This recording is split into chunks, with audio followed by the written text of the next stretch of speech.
Yes. Recording in progress. So,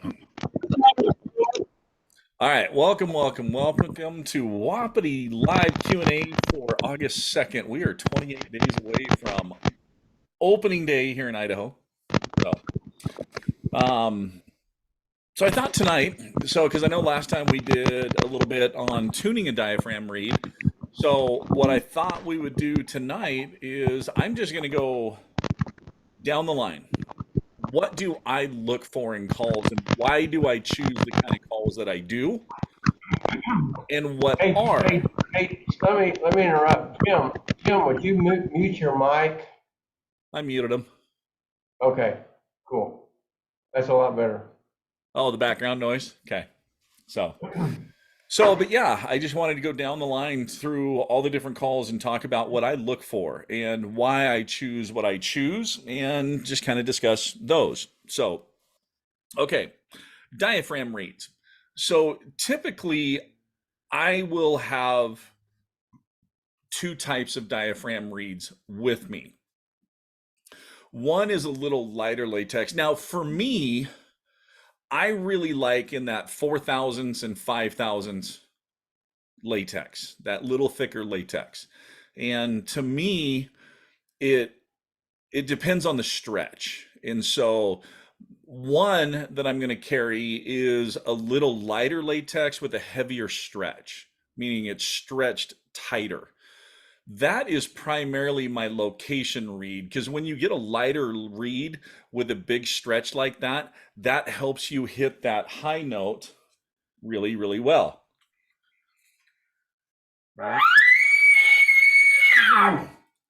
The downfall on those is you can't get real aggressive on them because they are kind of middle of the road. They're a little lighter latex.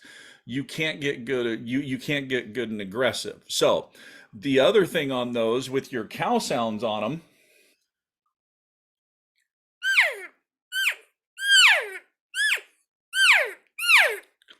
a little higher pitched. So you're representing a younger age class cow. Now the other one that I like to carry is a heavier latex.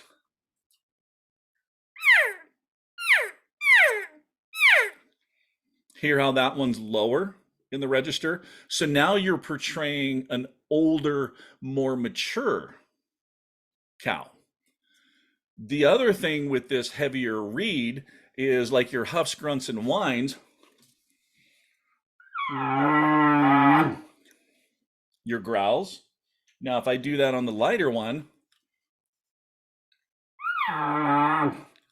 see, it doesn't. It's not quite as deep. It doesn't have that bottom end. So typically, I will carry two different reeds like that. That lighter one, just for locating. That heavier one. The other thing I like about the heavier one, because if you get into a real battle, yep, Larry, I'll get to that.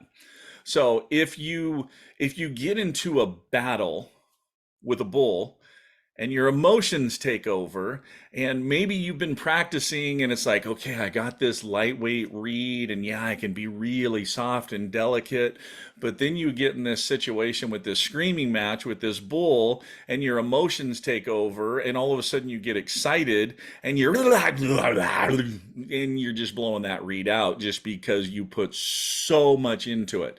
And yes, I am speaking from experience that I have stalled out a reed when working a bull. So again, that's another reason why I like a little heavier reed. So the other thing that I will do is I will carry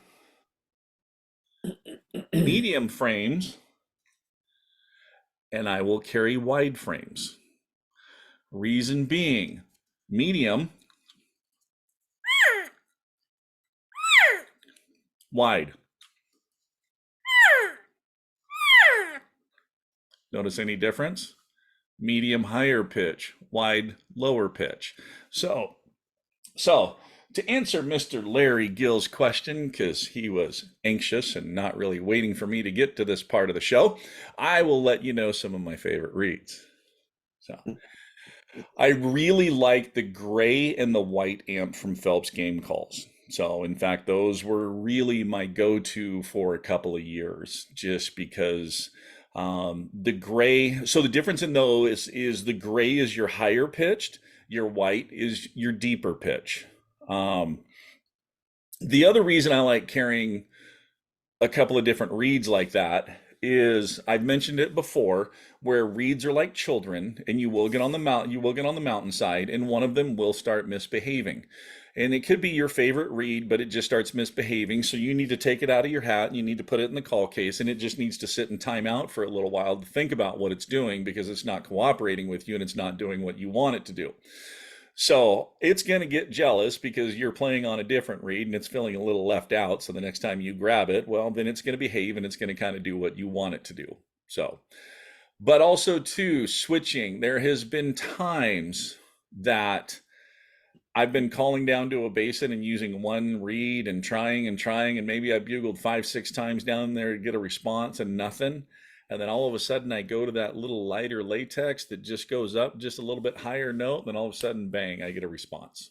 So it's just like fishing. So, okay.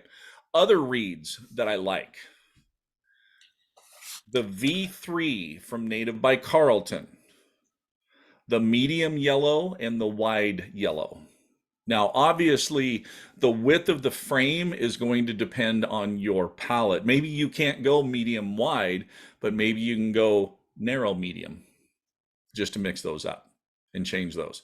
If you wanted to go with different latexes in the Native by Carlton V3, you would want to go green and yellow, or you could even go blue and yellow. Blue is the lightest that Native by Carlton. Blue is like a 2.5, green is a 3, and yellow is a 4. So now, Larry, the ones I were blowing on, well, I can show them to you, but I don't think you're going to find number 75 on any shelves. The, these are actually the new diaphragm reeds that I am testing for Slayer Game Calls. They have designed a new frame that we kind of talked about 2 weeks ago. So, Mr. Larry, if you want to find out more about that frame, you might just have to go back 2 weeks ago and watch the replay from that one, right, Sandy? So, oh yeah, Greg, you were gone too. So, I was gone. so, all right, fine. So basically, what they did, this is the same width. What they did is they actually deepened this part. Which why nobody ever thought about that, I have no idea. But I'll tell you what this does is this actually gives you a longer air channel to channel that reed or that air across that latex. And man, do these things sing. They are so, in fact, this 55 takes, I mean,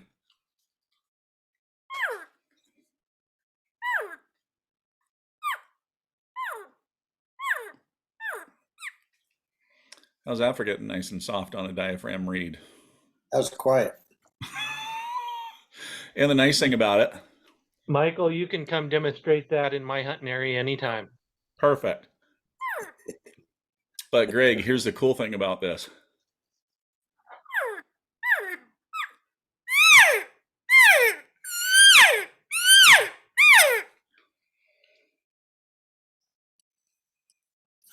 Cool. Insane. And I mean that's their 3000s. I mean, you go to their heavier,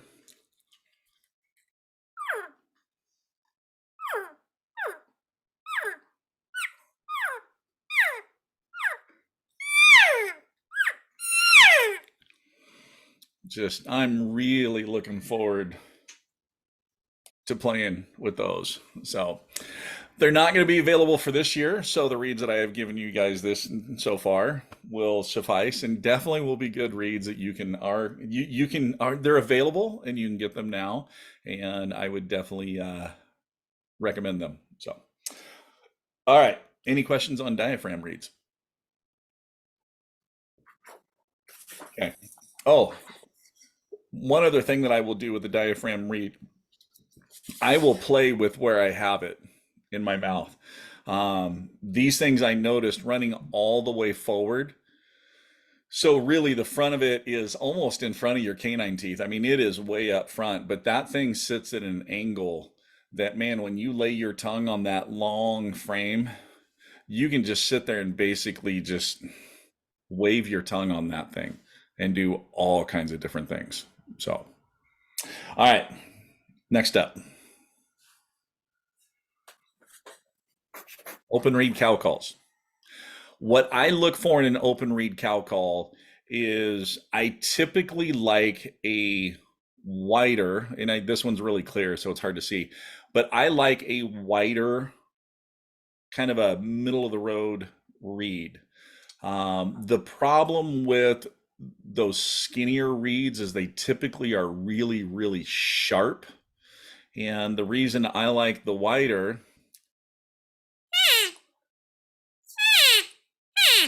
they're not as sharp. To me, I think they're more realistic. There's a few in this that I really like. One is the green weenie from Native by Carlton, and that's only because it's fun to say green weenie. So, but the way they have the ported barrel allowing the sound to actually disperse.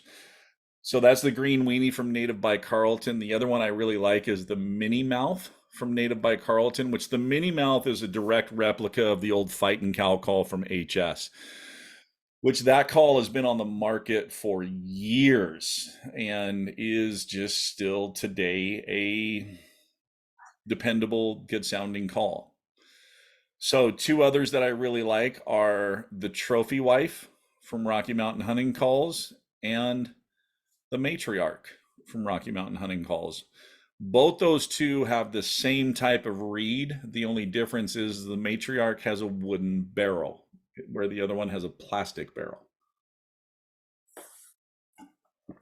Okay. External reed bugles. That is a new favorite this year, and that's the Enchantress from Slayer Calls.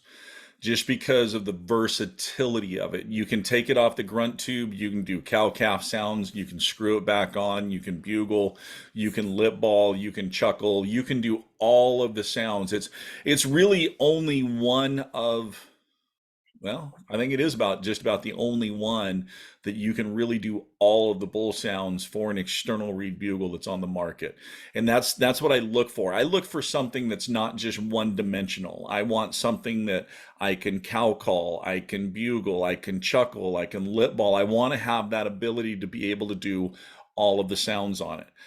There is another one that is in development right now. I can't say what it is. I am part in testing and have been in testing for 2 years on the tube. The tube actually launched this year, but the module components for it are coming soon. So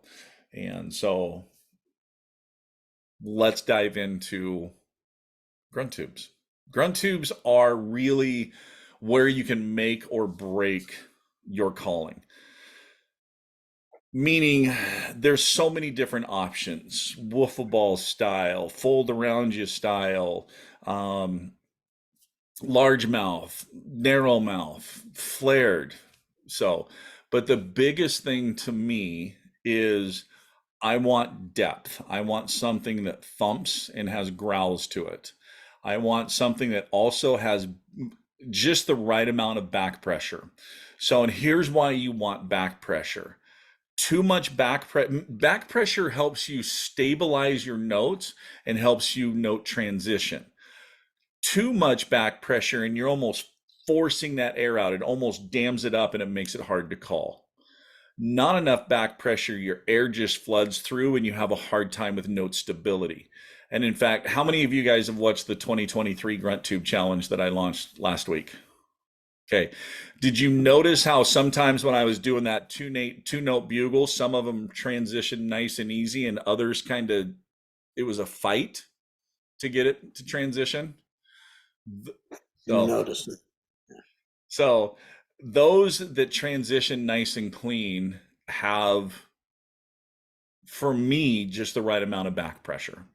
And I'm not alone in the two. And my two favorites are the antagonizer from Mile High Note Game Calls, and the other one is the new Hunter's Grunt tube from Native by Carlton. This is actually the tube that, man, I made a prototype 2 years ago.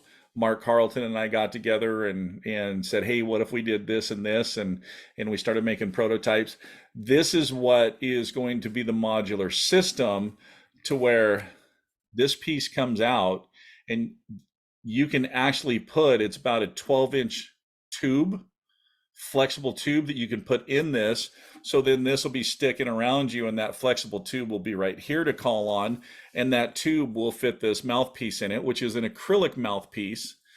The other thing that is going to do is, in negotiations with HS Strut right now, that used to make the Mac Daddy push button, that Mac Daddy will actually slide right into this mouthpiece, and then you have a push button grunt tube. So, those two, this one and that antagonizer, for me, I think have the perfect amount of back pressure that helps stabilize your calls, and it actually makes your calling easier and more efficient. So, some of the other ones out there, it just, they have either too much back pressure or not enough back pressure. Now, I know there's a big push out there right now from another calling group that they just came out with their grunt tube, which has the flexible tube, and their main deal is, well, you can call behind you.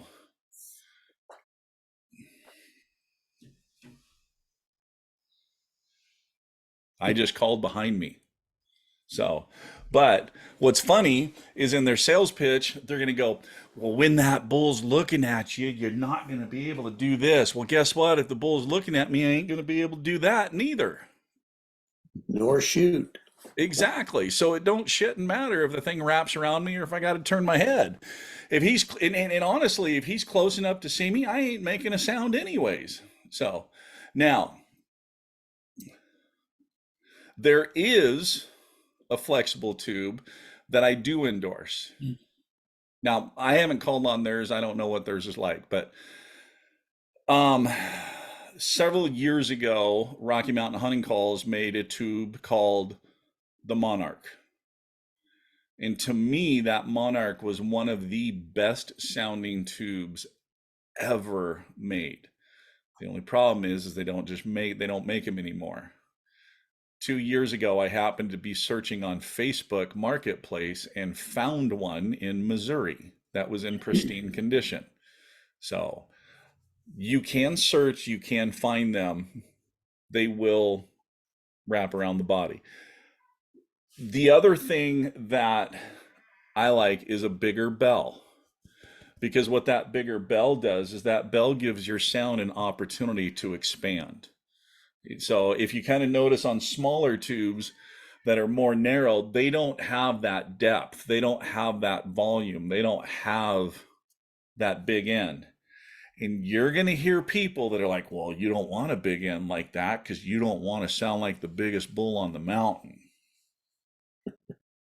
There's no way in hell a human can sound like the biggest bull on the mountain. We don't have the chest, we don't have the esophagus, we don't have the vocal cords. There's no way in heck that we can sound like the biggest bull on the mountain. So, but grunt tubes, I'm a grunt tube junkie. If there's a new one hitting the market, I gotta have it. I got to know what it tastes like, how it sounds, what it drives, how it feels, all that stuff, just because I like testing them.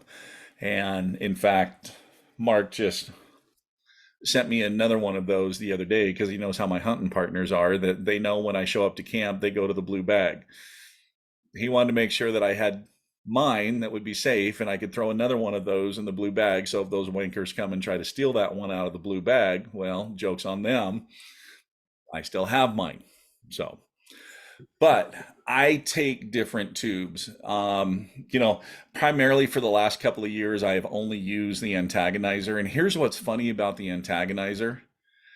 To me, like I said, it actually won the Grunt Tube Challenge 2 years ago, 2021. It's probably the least expensive tube on the market out of all of them. And it repeatedly is up there against all those others. Now, mind you, I have not tested the $325 wooden grunt tube from Riven Calls just because there's no way in hell I'm paying $325 for a grunt tube. I'm sorry. That's just crazy. So, have you guys seen that? Riven Calls, Riven. It's a brand new call company. Their grunt tube is $325, and I think their diaphragm reeds are like $16, $17. They're proud of them. So, never blown on them, don't know anything about them. I know the guy behind it, but anyways, so. But yeah, the antagonizer. I also have, this is one that I made a couple of years ago. I'm just kind of messing around. I don't know how well. Yeah. You guys kind of see that a little bit in there? So what I have is it's basically it's a piece of a nitrile glove in there. Just messing around with back pressure, but also too when you're sitting there chuckling, I'm trying to develop a valve that will thump on your chuckles to help people get that. So far I haven't exceeded it all. So it's been tough to kind of figure out. So okay, other calling aids. One of the things you guys have heard me talk about it before, the Game Changer. The Game Changer, I like it because when I really want to project cow sounds, I do not really like the way cow sounds through a grunt tube sound. It doesn't sound natural to me. And that's what I like about the Game Changer.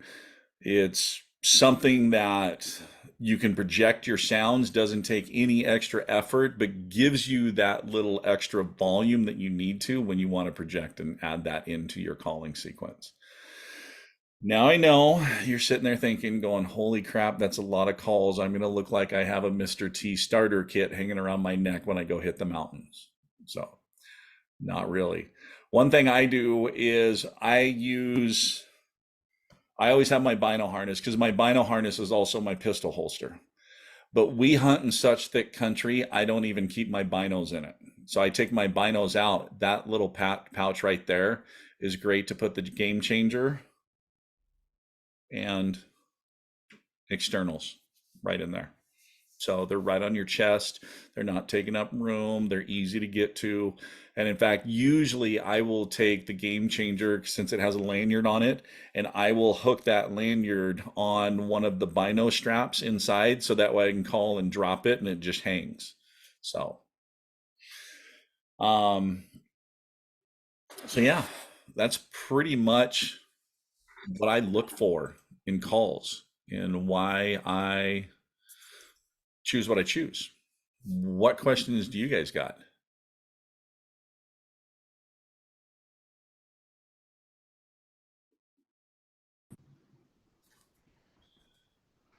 Larry, I don't really have any questions. I just, I just unmuted. You said that, we could get those new diaphragms from you? We can order those from you? the ones I'm field testing, Yeah, Well, I mean, I have 5 of them here, but they're pretty slobbered up. That's all I Oh, got. So they're not available. no, no, they're not available right now. They're just basically what Slayer has done is they kind of gave me 5 or 6, and I went through, and then I kind of started going back, going, okay, you stretched this at this amount. Say, for example, it was 65, and I'm like, now I want to see it, give me one at 67, 69, 71. So just kind of testing. I'm also testing the longevity on them and stress testing them, which I did find the medium with the green latex in the Native by Carlton V3. Um, After you call on that thing for a while, if you get really, really, really aggressive on it, it will start cutting out. You can stall that. The only one that I have not been able to stall out yet in that V3 is the yellow. So the blue, I got it to stall out, which I knew because it was a 2.5. The green, when it's brand new, that thing can withstand anything. But after about 50, maybe 60 bugles on it, it starts getting a little bit soft, and you can get it to, if you're calling on it a bunch over and over and over. If you had a couple that you rotated out, which I have done that before. I've had some of those gray amps from Phelps where I've used them, and it's getting towards the tail end of the season. And if I'm set up doing a calling sequence, I'll have 3 of them sitting there on my pack, and I'll just rotate around. So that way they don't get really bogged down with saliva and stay a little snappy. And you can do that as well. If you find a reed that you like, but after a little while of really, really calling on it a bunch that it kind of starts getting a little sloppy, just get 2, 3, or 4 of those and just rotate around. Good. What else? Come on, guys. If you don't ask me questions, I'm going to have to go back downstairs and keep watching Suits with my wife. Food. Oh, that's bad. I gotta watch, what is it? It starts tonight. Shoot, what's the name of that show? Big Brother. Oh, Large and really? Fanatic. Oh, Oh, God. I Oh, think I, yeah. I think I'd rather watch Suits, continue watching Suits than Big Brother. Yeah, that's an interesting show. Yeah, Suits is pretty good. Yeah. So. All right. No, I got no questions for Zach. Okay, so there you go. Well, it doesn't mean you can't get things dialed in. I know. I don't wanna just jump on someone's, because you all got elk tags. No, I don't have an elk tag, Jim. But I'm going hunting with somebody who does have an elk tag. Oh, well, there you go. Yeah, I am not. support crew. Support crew. There you go. Oh, yeah, I was Yeah. doing e-scout over the weekend, found an area I'd love to go. There's no way in hell I'm as a single hunter going in there. Why? So I'd never get it out. It's too hot, and it's 1,500 foot elevation change over about 3 miles one way. I'm not packing an elk out by myself out of there. Well, if you plan your hunt so that temps at night get down into the 30s, that meat can stay hanging. It doesn't matter what temp it gets during the day. Let's say it gets 35 during the night and 72 during the day. You could leave that meat hanging for 10 days with no Yeah. problem. Yeah, problem is my season is September 10 to 21. Well, So it doesn't really get down because the elevations are 6,000 foot is all. oh, well, I don't know. I'm kind of looking at the weather forecast for the next 10 days. I mean, Yeah, it could happen. we're not even knocking on the door of high 90s anymore. We're low 90s, actually dipping down into some 80s. So I was like, Hmm. who knows? Man. What's that?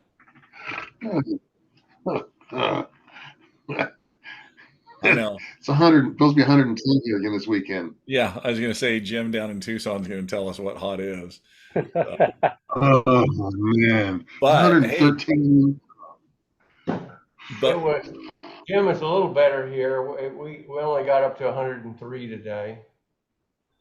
Oh, that's not, well, we only got to 103 or 4 today, so that's cool. That's cool compared to 113, let me tell Oh, you. yeah, no kidding. yeah. Well, Jim, remember I said El Nino. That means it's going to push that. You guys are going to be a little warmer than normal and drier down where you're at. So, Yeah, and it's kicked the storms out of here too. Except for that storm last Friday, there was a lot of damage from that thing.